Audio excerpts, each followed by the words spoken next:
On est le 30. On est jeudi 30, c'est ça?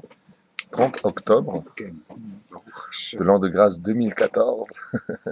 Et on est, je crois, le Vav du mois de Mocheshvan Bezrat Hashem. Shem Hashem Naaseh Venatzliach.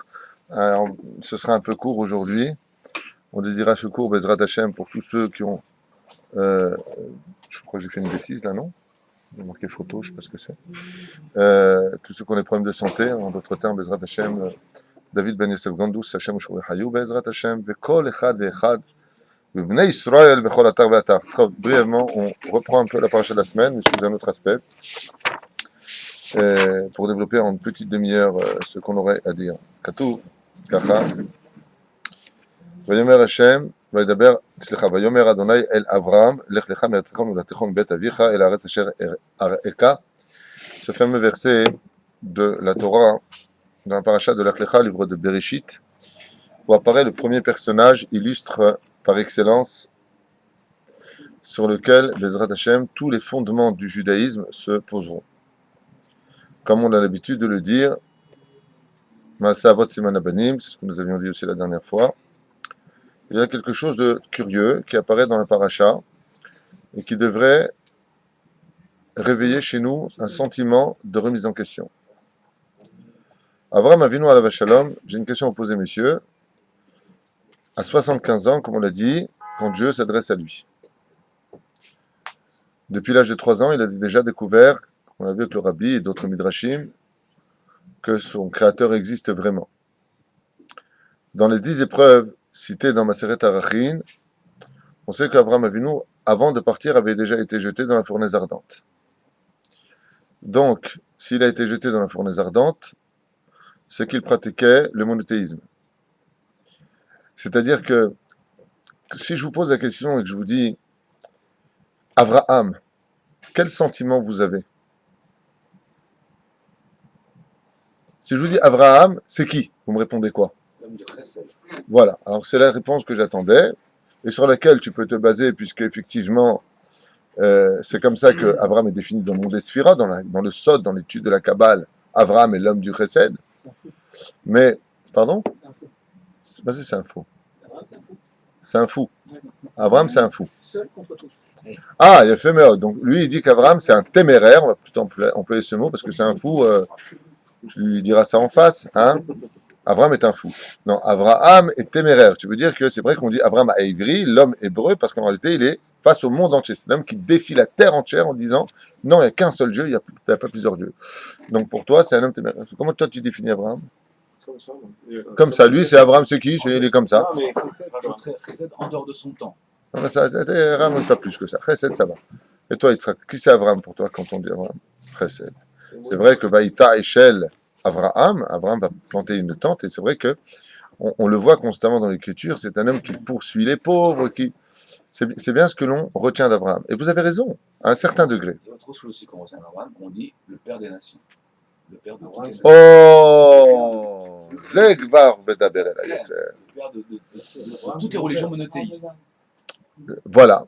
Alors, déjà, on passe à un autre degré. Adam a eu un sursaut de Sgan of Fine ce matin.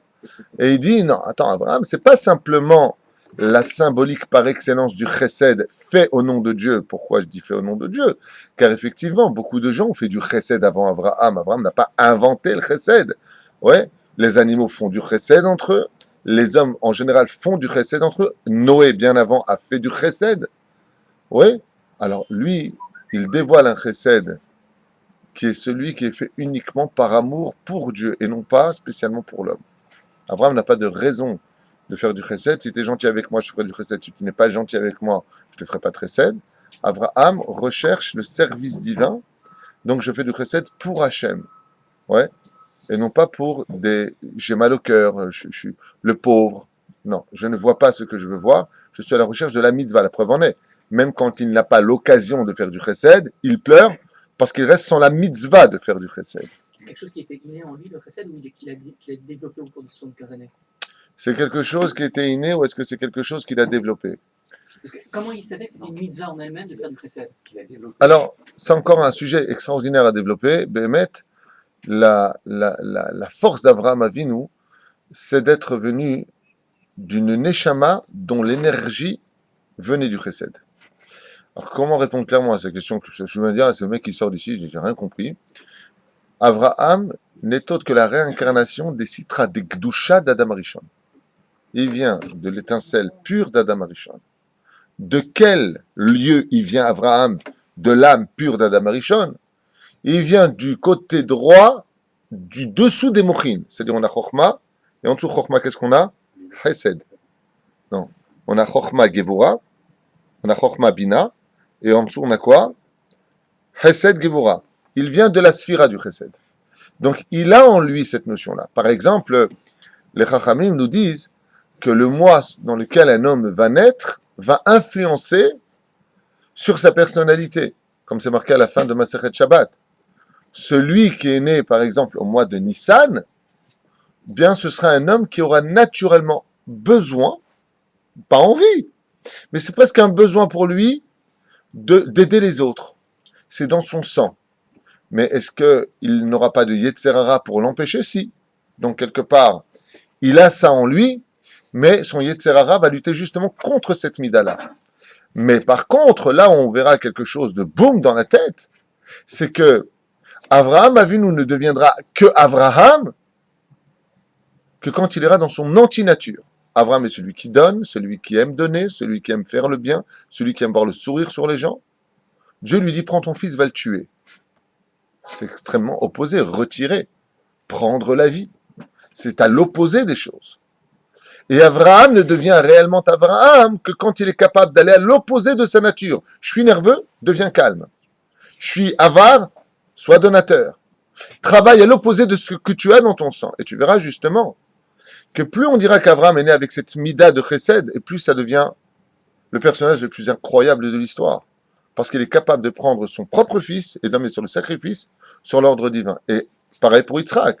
Yitzhak est né avec la rigueur en lui. Donc, on va dire, il vient d'où? Bina Gevora. Il sort des Mochin, de la Gevora d'Adam Arishon. Donc, il est né avec le don de soi, de la rigueur, la prière, le don du sacrifice. Quel mois c'est Pardon? le mois? C'est le mois de Tishrei. Et le mois des loups, Deux secondes. Soyez patient, j'ai pas fini ma phrase. Donc, puis on fait pas un cours sur celui qui est né dans tel mois, Adam.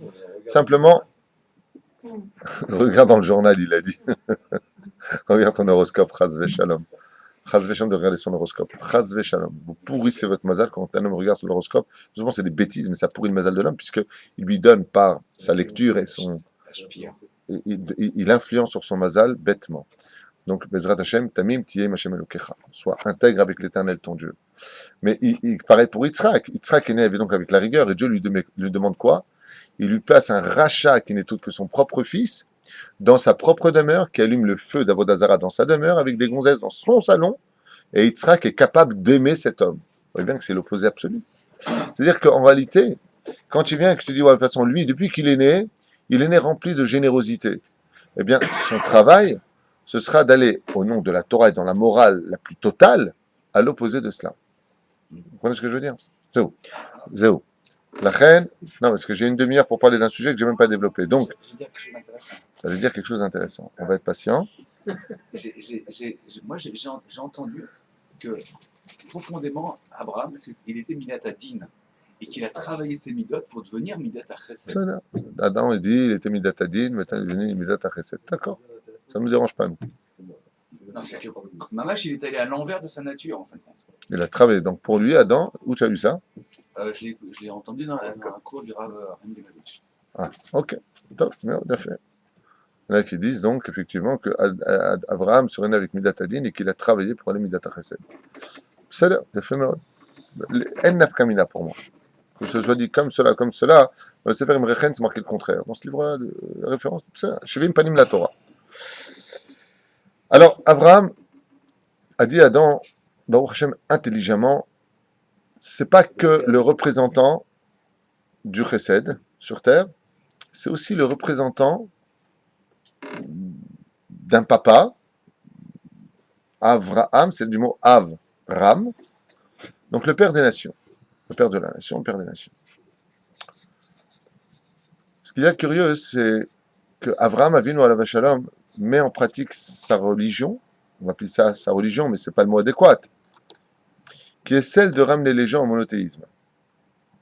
C'est-à-dire que l'essence même d'Abraham est de voir chaque personne qu'il croise, un petit peu un missionnaire de l'histoire, et qui dit, vous vous trompez, il n'y a qu'un seul Dieu, il faut aimer Dieu, vous vous trompez.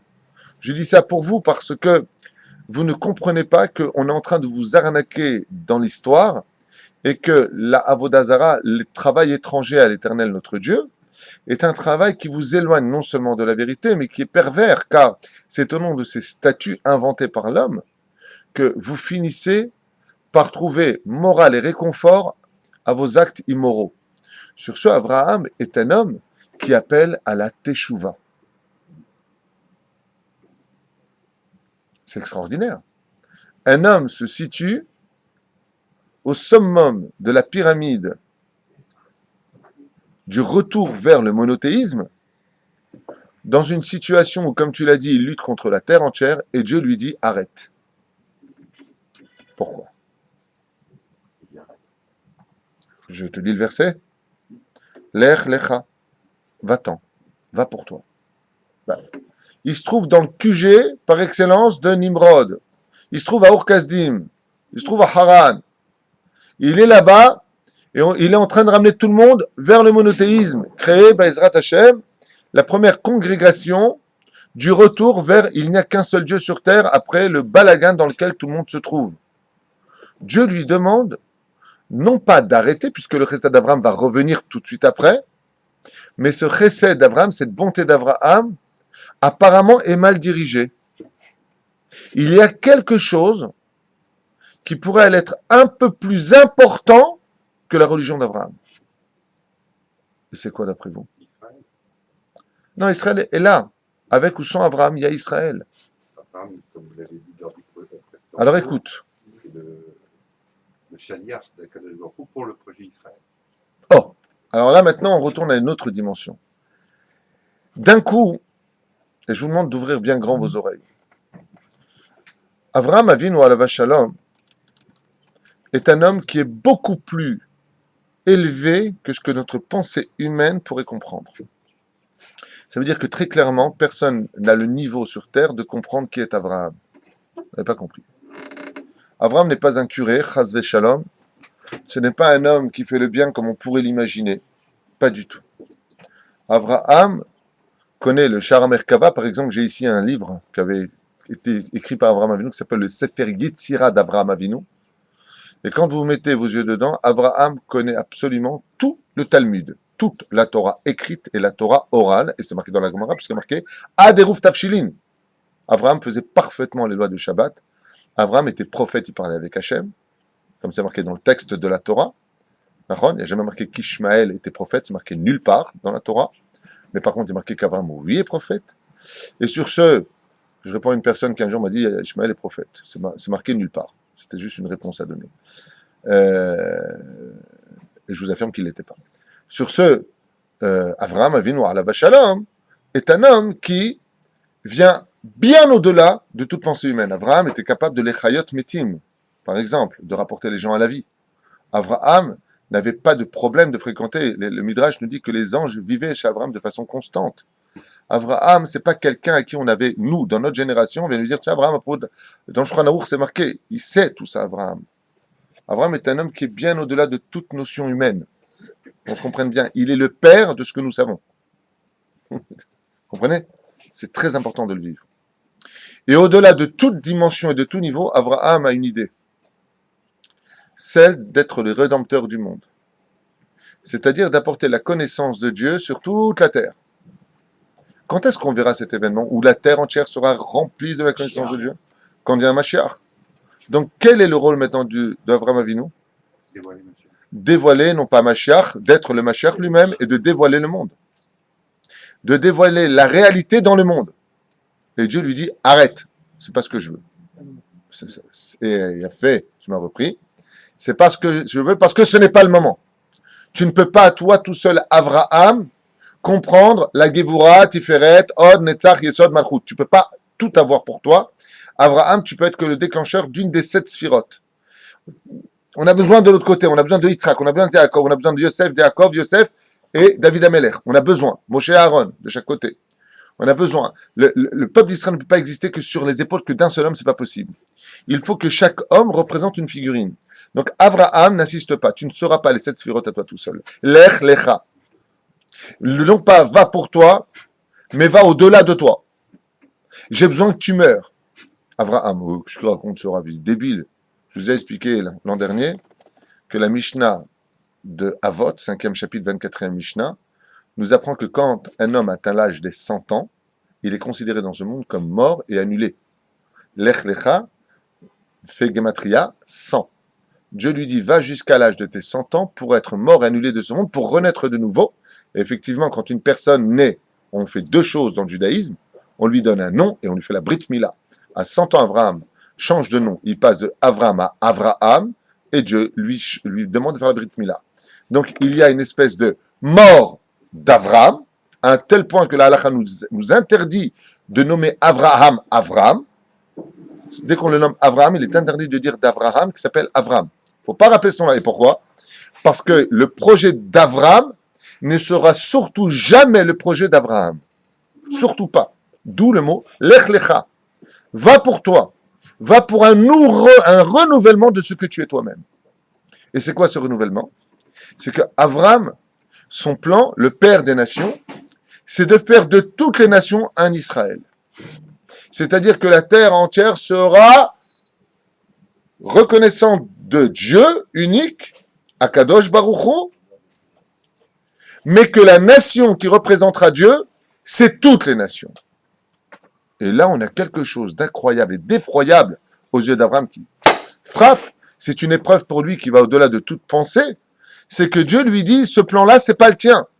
Le côté de Mishpechot à Adama, qu'on verra avec le Melech HaMashiach, quand viendra le roi Mashiach, où le roi Mashiach, Bezrat Hashem, dévoilera la vérité, et que Israël, qui est en dessous des pieds des nations du monde, humilié aujourd'hui, assujetti à toutes sortes de critiques et de mensonges des nations du monde, quand la vérité sortira, Israël montera au-dessus des nations du monde, comme Dieu le promet à Yaakov, à Israël, ne t'inquiète pas.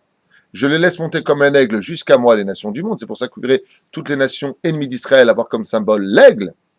T'inquiète pas. Pourquoi? Parce que l'aigle est l'animal qui monte le plus haut de tous les volatiles. Mais ce n'est que pour leur chute. Car viendra un jour où toi, tu seras au-dessus. Comme c'est marqué, Ve'esa etrem al kanfe nesharim. Je vous ferai voyager au-dessus des ailes de l'aigle. Donc à la fin des temps, Israël, qui est aujourd'hui critiqué, un pays discuté constamment, un peuple constamment baladé à droite et à gauche, on nous remet tout en question. On n'a pas le droit d'exister, parce que si Israël appartient aux Palestiniens, c'est une question nation du monde, c'est où le pays d'Israël, du peuple juif? Ils vont te répondre, ben c'est Israël. Attends, tu viens de dire que c'est pas notre pays. Ça veut dire que le mensonge est tellement grand dans le monde que ces mythos des nations du monde finissent par y croire. Ils sont tellement mythos qu'ils y croient. Un truc de fou, ça. D'accord? Parce que si Israël, c'est pas notre peuple, c'est pas notre terre. Alors moi, j'ai juste une question à poser. C'est où notre terre à nous? Si vous allez chez les chrétiens, qu'est-ce qu'ils vous répondent? Vous avez été maudits de ne pas avoir reçu JC, vous serez parmi les nations du monde dispersées. Mais on est une nation. Si on est une nation, c'est qu'on a une terre, on a un drapeau, on a une vie. Elle est où cette terre? Vous posez la question à n'importe quel abruti sur terre, vous dites, c'est où la terre des Juifs? Tout le monde te dit, c'est Israël. Avant même l'État d'Israël. Nous, ça fait 2000 ans que quand on prie, on se retourne vers Jérusalem. On n'a jamais détourné notre tête de notre terre. Mais le mensonge est tellement grand qu'ils osent nous appeler, nous les menteurs. Vous comprenez la différence? Donc il y a une espèce de transaction entre le Avram, qui veut déjà accomplir la notion du renouvellement du monde qui correspond à la fin des temps, où vraiment toutes les nations du monde, comme c'est marqué, les nations du monde viendront servir le peuple d'Israël et se prosterneront devant Israël. Waouh, ça va loin là, il est macho celui-là, pour qui il se prend? Sale juif. C'est les imbéciles. Pas du tout, c'est marqué dans la Bible. Ya'avducha amim ve'ishtahavu lecha leumim. Avraham Avinu, ici présent, veut rapporter une osmose, une harmonie, comme ça se passait à l'époque du temple. À l'époque du temple. Quand il y avait le temple, les goïms, les nations du monde, avaient aussi leur place dans la cour des nations du monde. C'est-à-dire que les nations du monde, eux aussi, venaient vers Akadosh Baruch Hu. tout le monde savait, tout le monde connaissait la force d'Israël, comme on le voit dans le Talmud. Combien les rois respectaient les rabbinim. Combien il y avait de respect pour la Torah. Et pourquoi? Pour la simple et bonne raison, c'est que tout le monde voyait que Akadosh Baruch Hu se dévoilait aux enfants d'Israël. Quand on avait une situation précaire dans les nations du monde, on savait. La preuve, quand vous regardez le Talmud Titus, quand il vient pour détruire le temple, il dit attends, je veux savoir si le Dieu d'Israël est d'accord de me le donner. Qu'est-ce que tu as appris, toi, l'enfant qui sort du Talmud Torah? Je mettrai le temple dans les mains de Esav. Ah, c'est bon, on peut y aller, les mecs. Pareil pour Aman. Je lui ai dit attends, si Mordechai et Ben Zera Yehudi lui dire Zeresh Ishto, la femme de Haman, c'est sûr que tu n'as pas le tipol, hein. Tu vas tomber, c'est sûr. Et pourtant, une sait. C'est-à-dire, ils savent la vérité. Mais je préfère ne pas la savoir. Je préfère rester dans ma médiocrité que de dévoiler le Hémet. Et Abraham veut ce but. Et Dieu vient lui dire, bon, arrête, ça suffit maintenant. Mais qu'est-ce qu'il est en train de faire des mitzvot? Il est en train de ramener les nations aux 7 lois noachides, comme Dieu le demande après la paracha de Noé. Oui ou non? Et maintenant, le texte nous dit, Vayomer Hashem el Avraham. Et Dieu s'adresse maintenant à Abraham, et qu'est-ce qu'il lui dit? Lech lecha. Je te demande de partir. Me'artsecha. De la terre dans laquelle tu vis. De ta terre. Omimola de techa. Et du lieu de ta naissance. Pourquoi? Parce que justement, dans l'endroit où tu es né, l'endroit où tu as commencé à grandir et connaître ton Créateur, c'est là-bas que tu devrais, Dafka, promulguer le monothéisme. De l'endroit dans lequel tu vis, par exemple, prenons le cas de Yitro. Yitro était le pape de l'Avodah Zara. Quand il fait Teshuvah et se convertit au judaïsme, adhérant à la Torah d'Akadosh Baruch Hu, à la Torah d'Israël, il ne continue pas avec Moshe dans le désert. Il retourne dans le lieu de sa naissance à Midian, à l'endroit où il a grandi, dans la maison de ses pères. Et pourquoi? Pour réparer tous les dégâts qu'il a faits. Donc on aurait pu attendre Dafka, comme le dit le Rambam, quand une personne fait une faute, il y a les 3 conditions, donc tu regrettes, tu le dis, et tu reviendras plus sur la faute, mais c'est pas fini. Il faudra que tu repasses par ces mêmes lieux, dans les mêmes conditions, et que là tu ne fautes pas, et qu'en plus tu regrettes. Donc, comment se fait-il qu'ici Dieu lui dise, sors de l'endroit où tu es, mais c'est extrêmement dur. Puisque si tu es venu toi-même, maintenant, après être entré dans la fournaise ardente, jeté par Nimrod, traverser toutes ces épreuves pour nous laisser tomber, mais c'est horrible. Parce que Dieu a un plan qui dépasse celui d'Abraham. Lequel? Mi bet avicha, de la maison de ton père, el eretz asher eka. Et je te demande de te diriger vers la terre, ouais, que je te donnerai à toi. Comment? De quelle terre on parle? Ce n'est pas marqué dans le texte. Le Midrash nous dit, par la suite on verra que c'est Eretz Canaan, puisqu'il est marqué, il y avait la famine en Eretz Canaan. Donc il arrivait en Canaan. Comment il a su? Le Midrash nous dit, les nuages le guidaient. Les nuages se formaient en forme de route au-dessus de sa tête. Il était guidé par les nuages pour arriver en Eretz Canaan.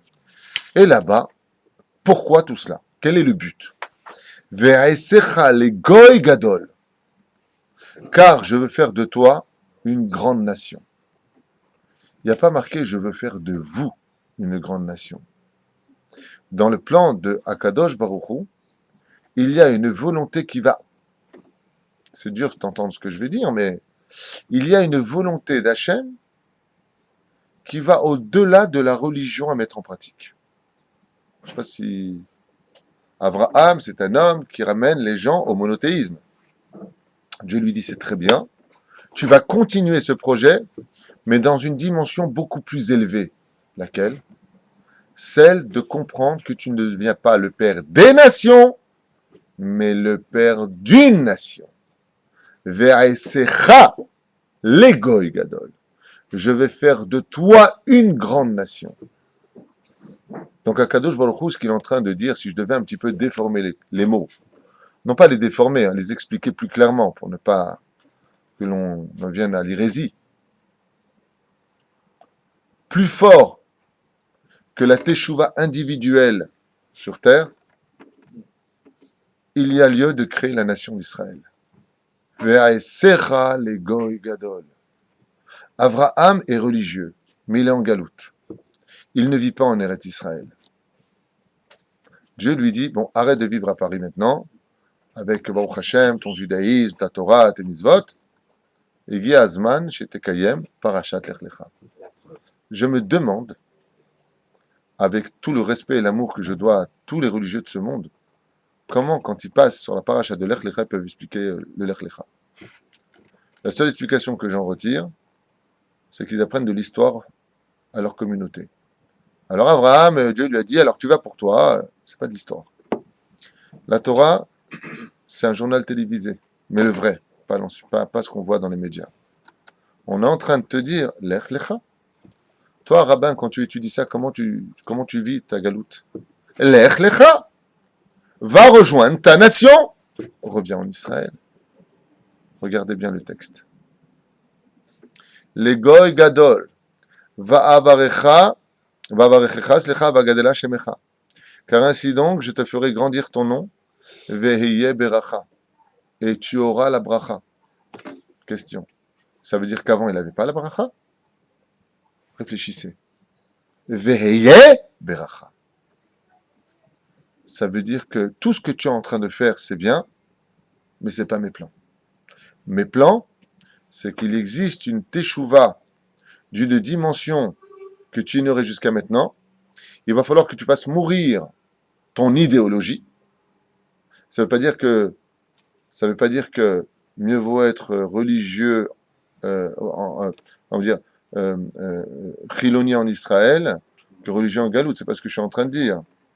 Il faut être religieux en Israël et surtout pas chiloni en Israël.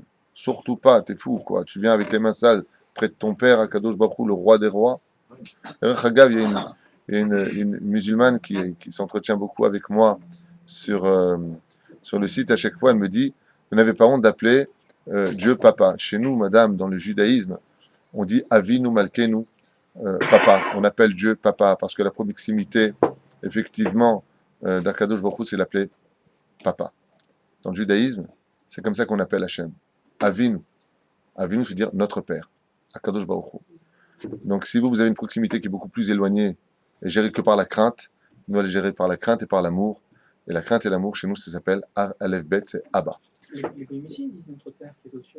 Oui, ça, c'est les chrétiens. Mais les chrétiens se prennent pour le nouvel Israël, comme c'est marqué dans les évangiles chez eux. Nous sommes le nouvel Israël. Donc, ils reprennent un petit peu. Après, ils délirent un peu là-bas.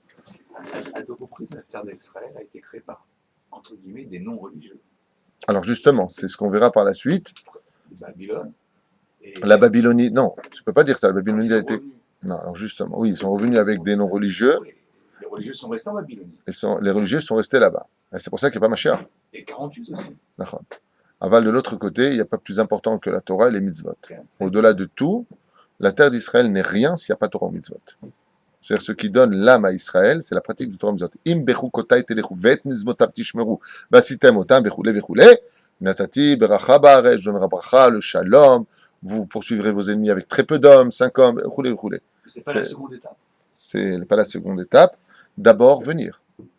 Et Ensuite, ceux qui sont venus construire. en premier, c'est des non-religieux. Alors, c'est un sujet pour lui-même. Je ne veux pas développer juste. Ah, mais ça Veillez correspond à ce que beracha. tu es en train de dire. Ça veut dire que on voit chez Abraham Avinu que au-delà de la notion de Baal Chesed, l'homme de la bonté, l'homme du monothéisme, le religieux premier de l'histoire, premier Haridi, l'homme qui a peur, Haridi en hébreu veut dire avoir peur de Dieu, craindre Dieu, il craint Hachem, mais il aime Dieu d'un amour infini.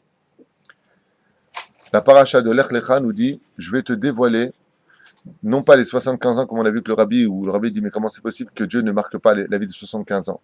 Eh bien, parce que la vie des 75 ans d'Abraham, ne comprend que le Avram idéologique d'Avram, et non pas d'Avraham, le père de la nation juive. À quel âge Akadosh Baruch Hu, enfin, Abraham Avinu, il a eu le dévoilement réel en 75 ans, c'est en marqué ici. prophétie.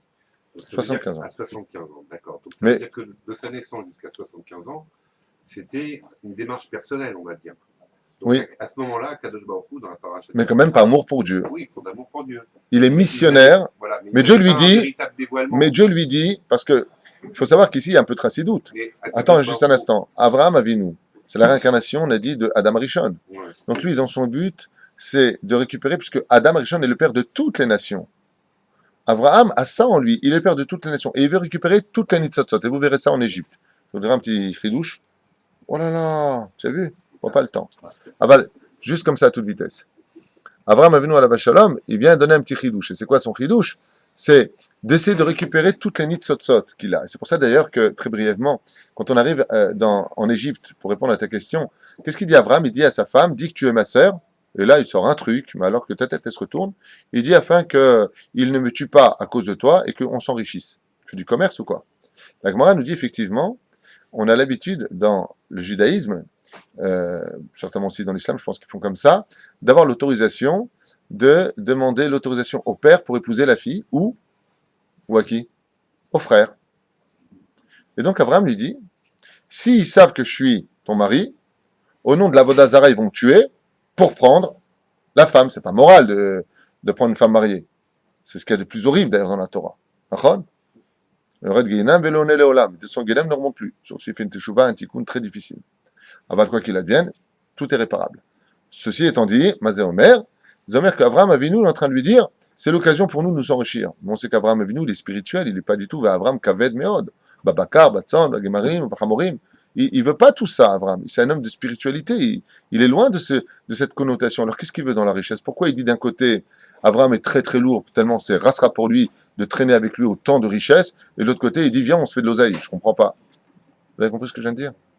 Bien, la réponse est très simple.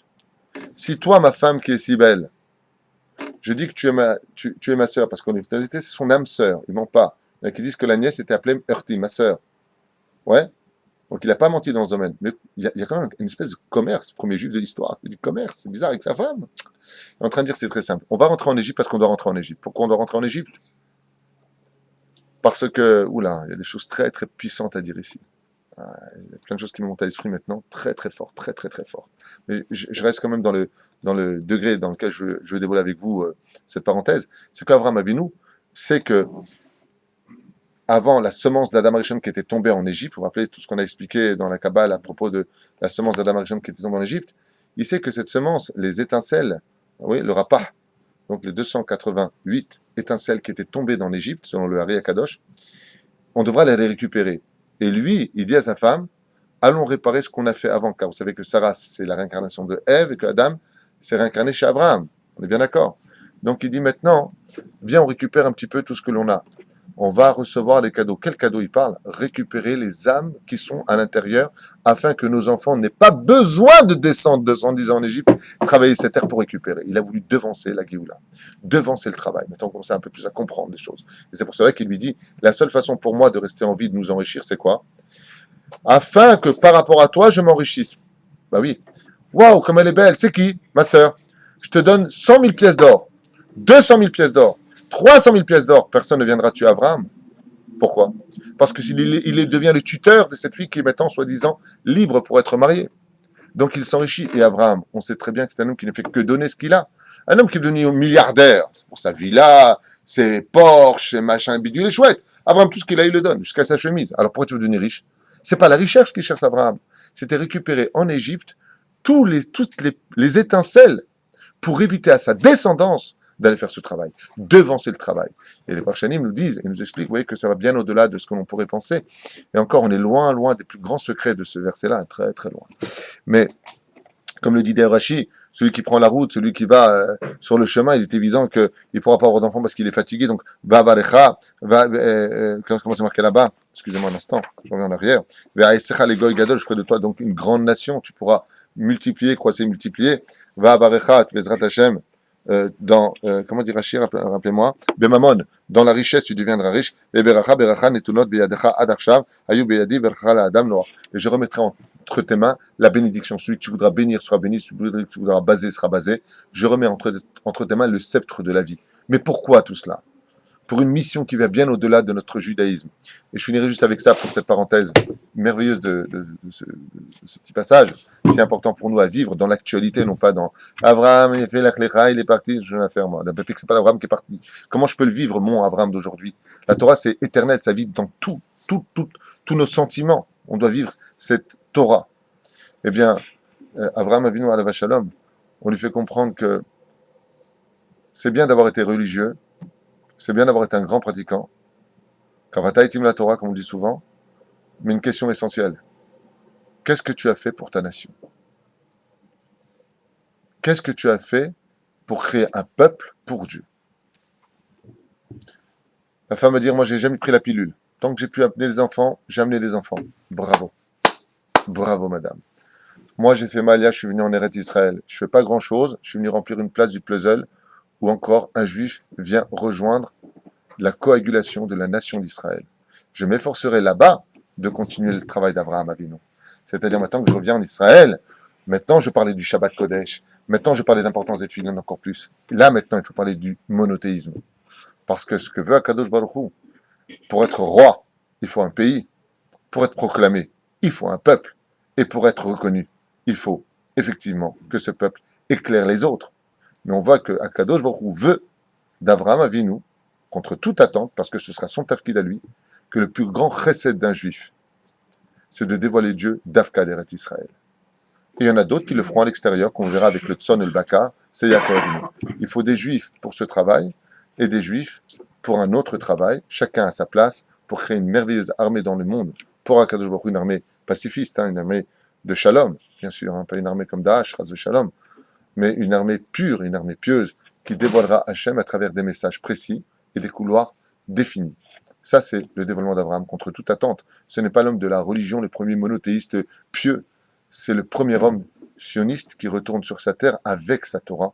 Et ça, c'est quelque chose d'extrêmement important à retenir, Bezrat Hashem, pour mieux comprendre en 2014 de l'ère vulgaire comment Bezrat Hashem parlait de cette paracha. Igi Azman, que chaque juif, Bezrat Hashem, fait mourir son Paris, fait mourir son New York, fait mourir l'endroit où il est, c'est-à-dire ce que tu fuis en galoute.